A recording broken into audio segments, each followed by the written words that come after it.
अपनी बहू से लड़ना बंद करो। तुम्हारी लड़ाई बेटों के सुख छीन रही है, और सुख ही नहीं छीन रही है, तलाक बढ़ रहे हैं और फांसी फंदे बढ़ रहे हैं।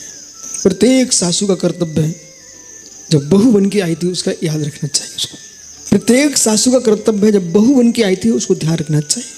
प्रत्येक अमीर का कर्तव्य है अपनी गरीबी के दिन का ध्यान रखना चाहिए।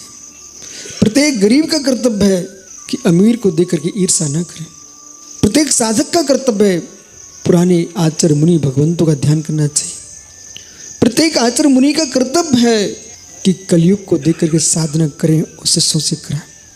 माता पिता कर्तव्य है, ऐसे अपने पिता के सामने तुम जिए थे, ऐसे अपने बेटे को अपने सामने जीने की कल्पना बंद कर दो। यदि आपका बेटा अपने पुत्र को अपनी आंखों के सामने छाती पर के खिला रहा है, अब मुस्काना, चेहरा नहीं बनाना। बोले क्यों? अपना जमाना था तो पिता हाथ से छूते भी नहीं थे, खिलाना तो बहुत दूर है।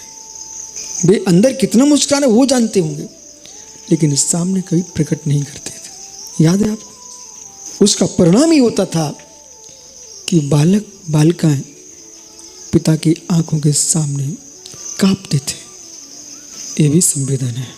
जैसा जैसा शब्द बोला जा रहा है, वैसे वैसे श्रोताओं के भाव बदल रहे हैं।